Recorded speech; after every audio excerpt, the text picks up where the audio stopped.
L'Institut a vraiment de très longues traditions et une histoire. Il a été créé en 1923 par György Eliava et Félix Durel, qui était l'un des découvreurs du phénomène des phages. Il était canadien-français, travaillant à l'Institut Pasteur, et Eliava, à cette époque, il était le directeur de l'Institut de bactériologie qui était déjà en place. Donc, le gouvernement a envoyé György Eliava à l'Institut Pasteur afin de développer des vaccins et la vaccinologie, où il a rencontré Félix Durel, qui travaillait déjà sur les bactériophages. Eliava a commencé à travailler et s'est intéressé aux phages. Ces deux scientifiques sont devenus de très bons amis et ont créé le Centre Wald d'études et d'application des bactériophages. Eliava a invité Darrel à Tbilissi. En réalité, Darrel est venu ici 3 fois auparavant. Au total, il a passé plus d'1 an ici. Il avait son propre laboratoire et c'était une excellente et très ambitieuse idée d'avoir le Centre mondial d'études et d'application de l'âge. Donc, cela a commencé dès qu'il s'est développé en Géorgie. La Géorgie était dans l'Union soviétique. Donc, cela a commencé en Géorgie, mais ensuite cela s'est propagé dans tout le pays.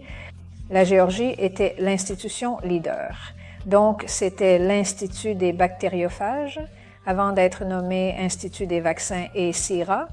La production principale était des produits biologiques, y compris vaccins, diagnosticum, SIRA, pour le traitement et identification de certains agents pathogènes pour les services de diagnostic. Mais ensuite, il est devenu évident que l'Institut se concentrait principalement sur les bactériophages pour le traitement et la prévention. L'Institut servait toute l'Union soviétique avec des produits biologiques, y compris les phages. L'armée soviétique était un grand consommateur de phages utilisés pour les maladies diarrhéiques et à des fins prophylactiques. Donc c'était un centre très grand et très puissant de production biologique avant la découverte des médicaments antibiotiques. C'était très traditionnel et très répandu partout, non seulement en Union soviétique, mais aussi dans d'autres pays.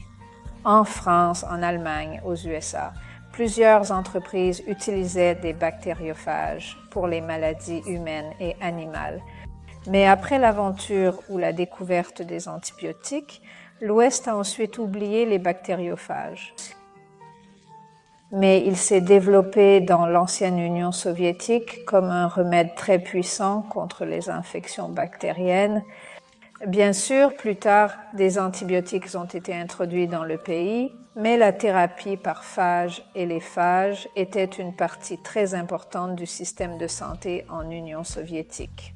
Nous avons vraiment des traditions très substantielles car cela a commencé en Géorgie et nous essayons de transmettre cette information de génération en génération.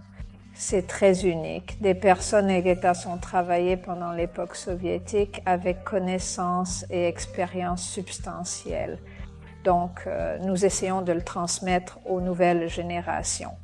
Et il semble que nous nous en sortons bien car nous avons des connaissances sur la préparation de phages très efficaces qui fonctionnent contre les agents pathogènes bactériens et nous savons comment le faire et notre expérience soutient vraiment nos activités quotidiennes, même maintenant, cela vient précédemment de l'Union soviétique.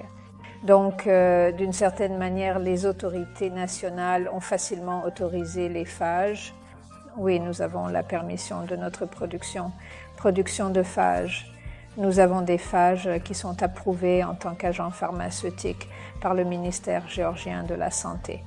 Notre thérapie par phage a une licence spéciale pour utiliser des phages. Notre pharmacie prépare des phages pour le traitement personnalisé des patients. C'est approuvé et fait partie des normes de soins en Géorgie. Nous avons plusieurs composants à l'Eliava. Nous avons l'Institut Eliava d'État pour les bactériophages, la microbiologie et la virologie. Et c'est une famille assez nombreuse qui est principalement axée sur l'étude des phages et leur application dans différentes directions